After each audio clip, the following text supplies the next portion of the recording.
बिस्मिल्लाहिर्रहमानिर्रहीम। अस्सलामु अलैकुम। मेरा नाम मोहम्मद शहबाज है और आज हम फिज़िक्स का फर्स्ट लेक्चर स्टार्ट करेंगे। Welcome to the Pacific group of colleges, education wing, academic wing of Pacific group of colleges में आपको खुशामदीद। आज का जो हम पहला लेक्चर स्टार्ट करने जा रहे हैं वो chapter number 2 first year physics vector and equilibrium के हवाले से है। चैप्टर नंबर 2 पर जाने से पहले मैं आपको बोर्ड में जो इस चैप्टर का वेटेज है वो बताना चाहूँगा। इस चैप्टर से बोर्ड के पेपर में तकरीबन 2 MCQs, 3 शॉर्ट क्वेश्चंस और एक थ्योरी का लॉन्ग क्वेश्चन आया करता है। तो मजमूई तौर पर इस चैप्टर का जो वेटेज है वो वेटेज तकरीबन 13 नंबर का है। This was a scheme which was given in the previous board paper, the last year board paper. ये स्कीम हर दफा बदलती रहती है, चेंजेस भी होती रहती हैं, लेकिन वेटेज हमेशा 10 नंबर से ऊपर ही रहेगा। Now we are going to start chapter number 2, vectors and equilibrium. इस लेक्चर के पढ़ने के बाद, इस लेक्चर को सुनने के बाद आप लोगों को चंद एक चीजों पर ग्रिप हो जाएगी। मतलब I am going to tell you the lecture outcomes after listening my this lecture. What are the scalar quantities? First of all, we will discuss about the scalar quantities. Scalar quantities क्या हैं, इनकी examples क्या हैं, रोज़मर्रा ज़िंदगी में ये कहाँ कहाँ इस्तेमाल होती हैं, कौन कौन सी ऐसी क्वांटिटीज़ हैं जो स्केलर हैं। Next we will discuss about the vector quantities कि वेक्टर क्वांटिटीज़ क्या हैं, इनकी रोज़मर्रा ज़िंदगी में क्या इस्तेमाल है और वेक्टर क्वांटिटीज़ का मकसद क्या है, हम इसको डिस्कस क्यों करते हैं। नेक्स्ट हम वेक्टर क्वांटिटीज को रिप्रेजेंट कैसे करते हैं, रिप्रेजेंटेशन ऑफ वेक्टर के हवाले से आप इसी लेक्चर के अंदर डिस्कस करेंगे। नेक्स्ट हम बात करेंगे rectangular coordinate system, Cartesian coordinate system. Cartesian coordinate system के बारे में आप ऑलरेडी मैथमेटिक्स में थोड़ा बहुत पढ़ चुके हैं, लेकिन यहां पर मैं आप लोगों के साथ in detail Cartesian coordinate system discuss करूंगा। And these are all the outcomes of this lecture. First of all, we would like to discuss from the start what are the scalar quantities, which was my first topic in the lecture outcomes. Lecture outcomes के अंदर सबसे पहले मैंने आप लोगों को ये बताया कि scalar quantities क्या होती हैं, इसके बारे में हम लोग जानेंगे। अब स्केलर क्वांटिटीज के बारे में, इसकी डेफिनेशन के बारे में, इसकी एग्जांपल्स के बारे में हम लोग यहां पर डिस्कस करने वाले हैं। What are the scalar quantities? Those quantities which are fully described by the magnitude. Magnitude का मतलब क्या है? मैग्नीट्यूड का मतलब न्यूमेरिकल वैल्यू भी हो सकता है। Numerical value stand for the number, कोई भी नंबर हो सकता है, 1 2 3 4 5 6 etc. These are known as, this magnitude is known as the numerical value alone. मतलब इस टाइप की क्वांटिटीज को डिस्क्राइब करने के लिए सिर्फ न्यूमेरिकल वैल्यू यानी मैग्नीट्यूड की रिक्वायरमेंट है, and there isn't any requirement of direction for their complete description. मतलब यहां पर हमें इन क्वांटिटीज को अगर एक्सप्रेस करना है तो सिर्फ मैग्नीट्यूड काफी है। अब इसकी चंद एक एग्जाम्पल्स जो हमारी रोजमर्रा जिंदगी में हम लोग देखते हैं, उन क्वांटिटीज की डिस्कशन करते हैं। सबसे पहले इसकी जो एग्जाम्पल है दैट इज डिस्टेंस। अब हम लोग ज्यादातर, आप लोगों का वास्ता जो है वो स्कूल्स, कॉलेजेस, इंस्टीट्यूशंस वगैरह से होता है, और आप अपने घर से या हॉस्टल से स्कूल, कॉलेज या इंस्टीट्यूशन की तरफ आते हैं तो आप बाकायदा तौर पर डिस्टेंस कवर करके आते हैं। डिस्टेंस का मतलब length of the path between 2 points. The length of the path between the college and your house is equal to distance, is equal to distance. क्योंकि डिस्टेंस को डिस्क्राइब करते हुए आप लोगों को किसी किस्म की कोई डायरेक्शन की रिक्वायरमेंट नहीं होती, क्योंकि रास्ते में जब आप लोग आते हैं, गलियां हैं, मोड़ हैं, बहुत सारी ऐसी चीज़ें हैं जहां पर आप लोग मुड़ते हैं, टर्न लेते हैं, तो आप यहाँ पर कॉलेज पर पहुँचते हुए डिस्टेंस कवर करते हैं, घर से कॉलेज पर पहुँचते हुए। आगे इससे नेक्स्ट एग्जाम्पल है work. Work is also a sort of scalar quantity. Work को भी डिस्क्राइब करने के लिए कोई डायरेक्शन की रिक्वायरमेंट नहीं है। This is another scalar quantity. Then हम बात करेंगे मास की।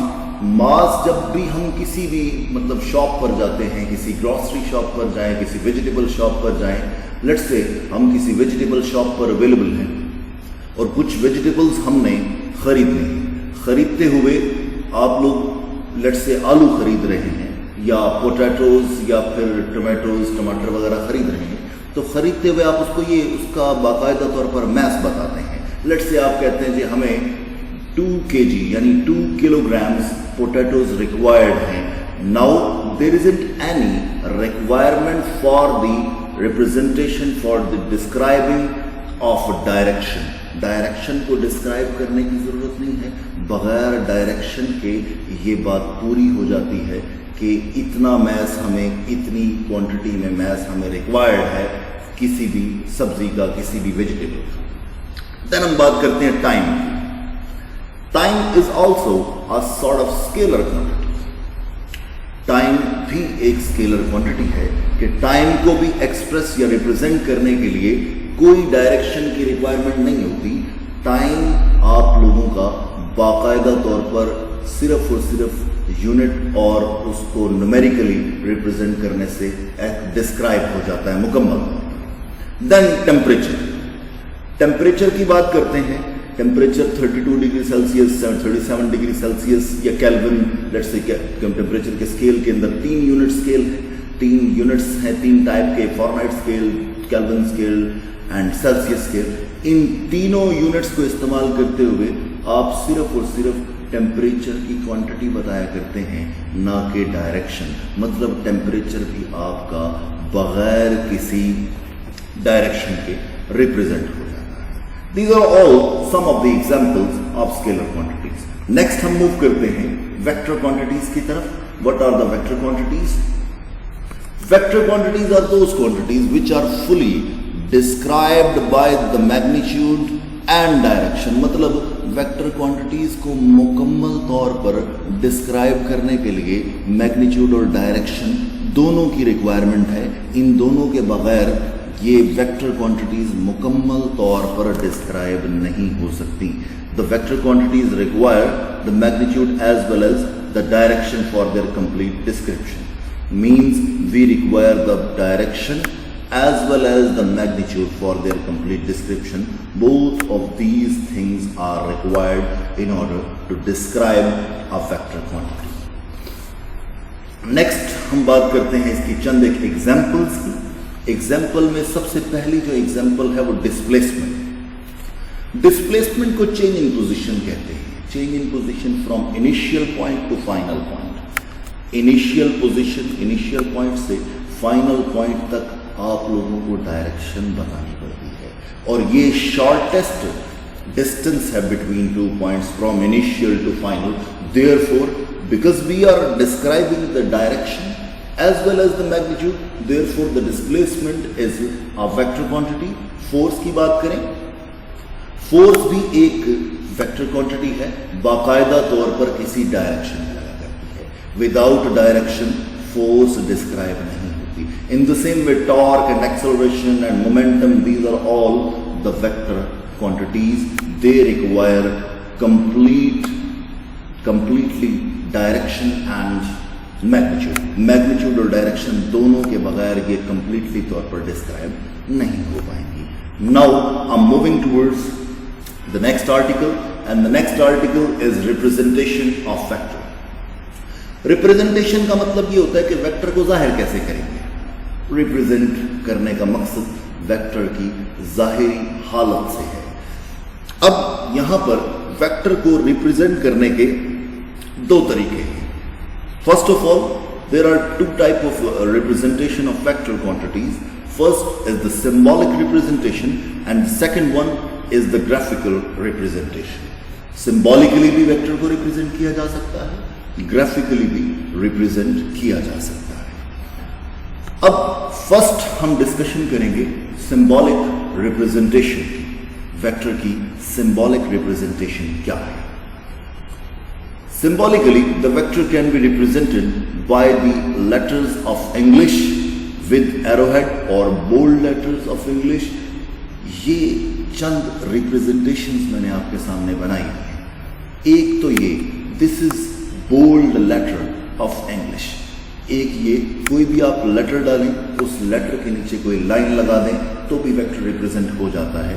वन थिंग आप लोगों को अपने दिमाग में रखनी होगी, एक चीज अपने माइंड में रखनी होगी कि इंटर में आप लोग बगैर किसी वेक्टर की रिप्रेजेंटेशन के, बगैर इस टाइप की रिप्रेजेंटेशन के किसी भी वेक्टर क्वांटिटीज को एक्सप्रेस नहीं कर सकते। आपको लाजमी तौर पर एक एरोहेड डालना पड़ेगा। एरोहेड से मुराद ये है, लेट्स से ये मैं साइड पर हाईलाइट कर रहा हूँ, यहाँ गौर कीजिएगा कि एक आपने सिंबल लिखा, सिंबल के ऊपर आपने एक एरोहेड कुछ इस तरह से डालना है। This is all the representation, these are all the representations, symbolic representations of vectors. Next हम मूव करते हैं ग्राफिकल रिप्रेजेंटेशन की तरफ। अब ग्राफिकल रिप्रेजेंटेशन में आपको वेक्टर को रिप्रेजेंट करना है एक स्ट्रेट लाइन से विद एरोहेड। एरोहेड भी डालना है और स्ट्रेट लाइन आप लोगों को लगाकर उस स्ट्रेट लाइन के ऊपर एक एरो डालना है। गौर कीजिएगा कि length of the line will represent the magnitude and arrowhead will represent the direction of vector। जैसे ये आपके सामने मैंने एक A वेक्टर ड्रॉ किया, इस A वेक्टर में देखें एक एरो मैंने यहाँ पर लगाया हुआ।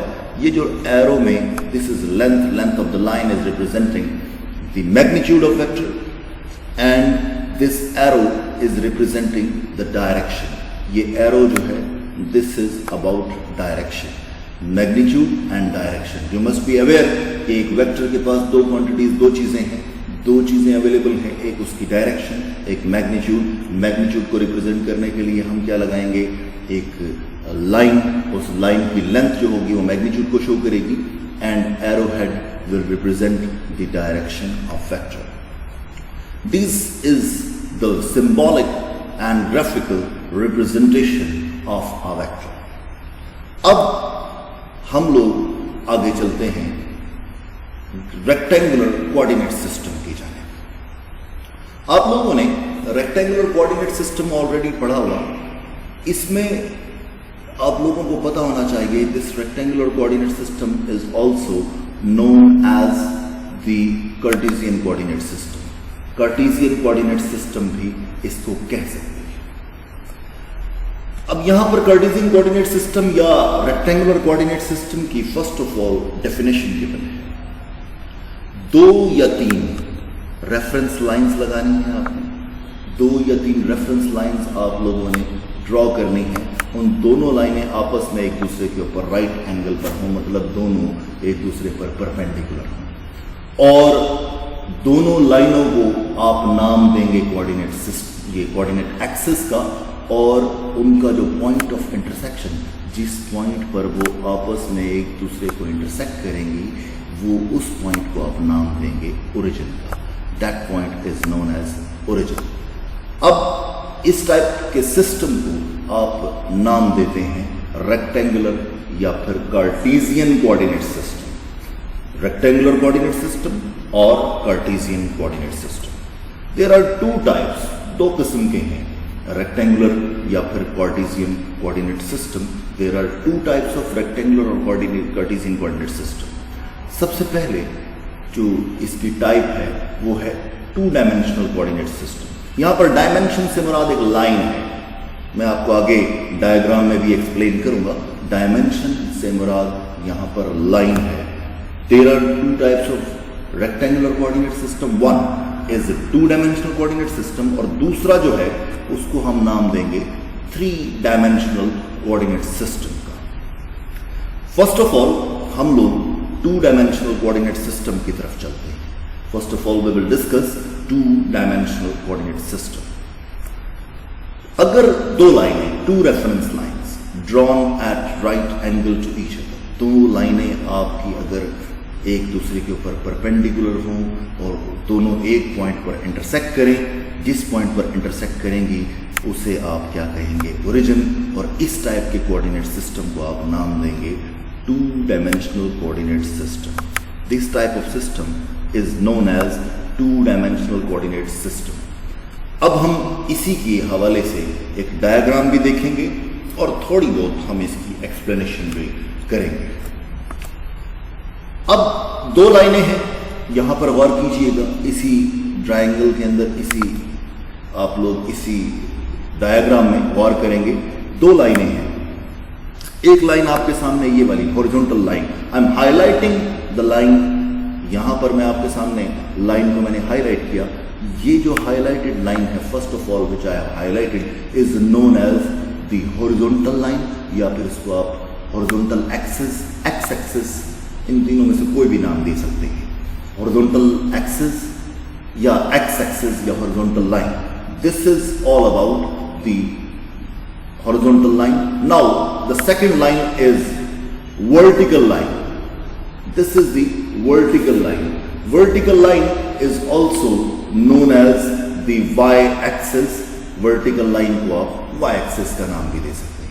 और ये जो सेंटर में जिस पॉइंट पर ये दोनों आपस में एक दूसरे से मिल रही हैं, उस पॉइंट को आप नाम देंगे ओरिजिन का। The point where these two lines are intersecting, ये जो दो पॉइंट्स, ये जो दो लाइनें हैं जहां पर एक दूसरे को इंटरसेक्ट कर रही हैं, इनका पॉइंट ऑफ इंटरसेक्शन कहलाएगा जी ओरिजिन। आगे चलते हैं, सिर्फ एक एंगल, जरा गौर कीजिएगा, किसी भी पॉइंट को अगर आपने बताना है इस टाइप के कोऑर्डिनेट सिस्टम में, टू डायमेंशनल कोऑर्डिनेट सिस्टम में, अगर आपको किसी भी पॉइंट को शो करना है तो आप एक वेक्टर की मदद से शो करेंगे, और वो वेक्टर की जो टेल होगी, जो एरो हेड है, एरो वाली साइड को हेड कहते हैं, टेल जो है वो वेक्टर की कहां से शुरू होगी, ओरिजिन से। मतलब वेक्टर शुरू होगा ओरिजिन से और खत्म होगा उस पॉइंट पर, जहां पर वेक्टर खत्म होगा, जहां पर पॉइंट अवेलेबल होगा, वहां पर आप लोगों को एक एरो लगाना है। गौर कीजिएगा, this is I have shown, let's say I want to show the point P। अगर मैं ये पॉइंट P शो करना चाहता हूं तो मैं एक लाइन लगाऊंगा इस पॉइंट से, इस ओरिजिन से आप लोग वेक्टर को शुरू करेंगे और P पॉइंट पर आप क्या लगाएंगे, हेड लगाएंगे, हेड यानी एरो लगाएंगे। इस वेक्टर के, गौर कीजिएगा मेरी बात पर, इस वेक्टर के, ये D एक वेक्टर मैंने आपके सामने ड्रॉ किया, इस वेक्टर के दो कोऑर्डिनेट्स हैं, दो, एक A दूसरा B। अब A कोऑर्डिनेट क्या है, इसको आप X कोऑर्डिनेट का भी नाम देते हैं। A coordinate is also known as the X coordinate, which is equal to the projection, which is equal to the projection of vector along X axis। इस वेक्टर की X axis पर जो projection है उसको आप नाम देंगे X कोऑर्डिनेट का, और इसी वेक्टर की Y एक्सिस पर जो प्रोजेक्शन है उसको हम नाम देंगे Y कोऑर्डिनेट का। गौर कीजिएगा, प्रोजेक्शन से मुराद क्या है, यहां पर साया है। अगर लेट्स से यहां पर एक लाइट रोशन कर दी जाए तो देखा जाए नीचे आपके सामने यहां पर अवेलेबल इस वेक्टर का एक्स एक्सिस पर इतना साया बनेगा। दिस आई हैव हाईलाइटेड, इस वेक्टर पर, इस वेक्टर का एक्स एक्सिस पर इतना सा प्रोजेक्शन बनेगा, और इस प्रोजेक्शन, इस साए को आप नाम देंगे एक्स कोऑर्डिनेट का, और इसी वेक्टर का जो प्रोजेक्शन y एक्सिस पर बनेगा, this is known as y coordinate, क्योंकि ये वाली लाइन यहां पर जो मैंने ड्रॉ की B, और ये दोनों प्रोजेक्शंस आपस में एक दूसरे के बराबर हैं, पैरेलल भी हैं, इस वजह से मैंने B को इधर शो किया, और ये B क्या कहलाएगा, this B is also known as the y coordinate. इस वेक्टर, गौर कीजिएगा, इस वेक्टर की डायरेक्शन को शो करने के लिए एंगल भी आपकी वेक्टर की डायरेक्शन शो कर सकता है। एक ही एंगल काफी है, one angle which will be drawn from the positive x axis, और इसकी जो रोटेशन ली जाएगी वो एंटी क्लॉकवाइज ली जाएगी. इस वेक्टर की जो रोटेशन होगी, that rotation will be taken as anti clockwise. I am highlighting side by side, line by line मैं हाईलाइट कर रहा हूँ. हाईलाइट करने का मकसद ये है ताकि आप इसको क्लियरली समझ सकें. यहाँ पर फोकस कीजिएगा कि ये जो वेक्टर आपके सामने मैंने ड्रॉ किया, इस वेक्टर की ये जो डायरेक्शन है, ये एंगल थीटा भी शो कर रहा है. This angle theta is also showing the direction of vector. अगर ये एंगल थीटा चेंज कर दिया जाए तो वेक्टर की डायरेक्शन 110% बदल जाएगी. The direction of the vector will get changed. Next हम मूव करते हैं 2 डायमेंशनल कोऑर्डिनेट सिस्टम में. आपको मैंने बता दिया there are only one angle is sufficient to represent the direction of vector drawn in 2-dimensional coordinate system. The angle is drawn from positive x-axis. इस angle को आप ड्रॉ करेंगे पॉजिटिव x-axis से और एंटी क्लॉकवाइज इसकी rotation लेंगे. Anti clockwise angle को rotate करेंगे एंटी क्लॉकवाइज डायरेक्शन में. आगे चलते हैं. I have already told you कि A is the projection of vector along x-axis या on x-axis which is known as x-coordinate. B is the projection of vector along y-axis which is known as the y-coordinate. Next हम move करते हैं 3-dimensional coordinate system पर. 3-dimensional coordinate system में आपको सबसे पहले definition के बारे में इंफॉर्मेशन होनी चाहिए, और वो डेफिनेशन क्या है? 3 रेफरेंस लाइन्स, 3 रेफरेंस लाइनें ड्रॉ करनी है एक दूसरे के ऊपर राइट एंगल पर, और ये 3 लाइनें भी एक पॉइंट पर एक दूसरे को इंटरसेक्ट करेंगी, और इस किस्म के कोऑर्डिनेट सिस्टम को आप नाम देंगे 3-डायमेंशनल कोऑर्डिनेट सिस्टम. जिस पॉइंट पर इंटरसेक्ट करेंगी वो पॉइंट क्या कहलाएगा जी? Origin. Now I am moving towards next on the diagram. Diagram में गौर कीजिएगा. This is X axis, this is Y axis, this is Z axis. 3 axes available हैं, तीनों आपस में परपेंडिकुलर हैं. आप सोच रहे होंगे कि ये 3 आपस में परपेंडिकुलर कैसे हैं? दिखाई तो देती नहीं, नजर तो आ नहीं रही. नजर नहीं आ रही तो आप जरा अपने जिस रूम में भी आप अवेलेबल हैं उस रूम के किसी भी कॉर्नर की तरफ नजर डालकर देख लें. कॉर्नर में आपको 3 लाइनें बाखूबी तौर पर, बाकायदा तौर पर नजर आएंगी, और ये तीनों लाइनें आपस में एक दूसरे पर perpendicular. These 3 lines are mutually perpendicular to each other. One is vertical line, second one is x-axis, horizontal line, तीसरी जो होगी वो in space होगी, जिस स्पेस में आप एग्जिस्ट करते हैं, जिस स्पेस में आप बैठे हैं. ये 3 आपके पास लाइनें होंगी. इन 3 लाइनों से ये रेक्टेंगुलर 3-डायमेंशनल कोऑर्डिनेट सिस्टम बनता है. अब 3 लाइनें, इन तीनों के मैंने आपको नाम पहले बता दिए. One is known as X axis, second one is Y axis, and the third one is Z axis यानी जेड एक्सिस. गौर कीजिएगा, इसके अंदर भी आप अगर किसी वेक्टर को, किसी पॉइंट को किसी वेक्टर के जरिए रिप्रेजेंट करते हैं तो आपको यहां पर डायग्राम पर गौर करना. ये डायग्राम क्या है? इस डायग्राम में एक P पॉइंट को मैंने ओरिजिन के लिहाज से शो किया. इस P पॉइंट के 3 कोऑर्डिनेट्स हैं, A, B and C.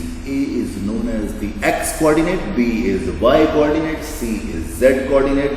Same way में प्रोजेक्शन होगी क्योंकि ये 3-डायमेंशनल डायग्राम है और मैं आपके सामने 2D उसके प्लेन पर एक्सप्लेन कर रहा हूँ, 2-डायमेंशनल प्लेन पर. इनफैक्ट जो आप स्क्रीन देख रहे हैं ये स्क्रीन भी 2-डायमेंशनल है, इसकी भी सिर्फ 2 डायमेंशंस हैं. इस वजह से आप लोगों को क्लियर नहीं हो पा रहा. अगर नहीं हो पा रहा तो आप कॉर्नर ऑफ रूम की तरफ देख सकते हैं. उस कॉर्नर ऑफ रूम में आपको बड़ा क्लियरली नजर आ जाएगा कि 3 एक्सिस अवेलेबल हैं तो 3 कोऑर्डिनेट्स ड्रॉ किए जा सकते हैं.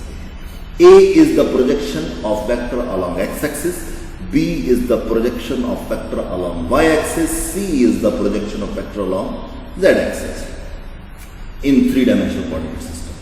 और ये वेक्टर मैंने ड्रॉ कैसे किया? कहां से? ओरिजिन से. ओरिजिन मेरा कौन सा पॉइंट है? रेफरेंस पॉइंट है, मेरा हवाले का मकाम है. जिस हवाले से, जिस रेफरेंस से मैं इस P पॉइंट को एक वेक्टर की मदद से शो कर रहा हूं। अब यहां पर 3 एंगल्स चाहिए। There are 3 angles which are required to represent the direction of a vector in 2-dimensional coordinate system. 2-dimensional coordinate system में आपको एक ही एंगल काफी था, और वो कहां से लिया गया? पॉजिटिव एक्स एक्सिस से और एंटी क्लॉकवाइज डायरेक्शन में। लेकिन यहां पर आप लोगों को वेक्टर को रिप्रेजेंट करने के लिए, उसकी डायरेक्शन को रिप्रेजेंट करने के लिए 3 एंगल चाहिए, और वो 3 एंगल कौन से हैं? One is alpha. Alpha angle किसके साथ बनाया जा रहा है? एक्स एक्सिस के साथ। Beta, second angle is beta. Beta is the angle made by y axis. Third one is gamma. Gamma is the angle made by the vector with z axis. These 3 angles are shown. ये आपका x axis के साथ जो angle है, this one is alpha, this one is beta and this one is gamma. इन 3 angles के बगैर हम लोग रिप्रेजेंट नहीं कर पाएंगे वेक्टर की डायरेक्शन को। And thank you very much, this is all for today. आप लोग इसको गौर से देखिएगा, इस लेक्चर को सुनिएगा। सुनने के बाद आप लोग इसको क्लियरली बुक से मेमोराइज भी कर सकते हैं, याद भी कर सकते हैं। Thank you very much, that's all for today. Allah Hafiz.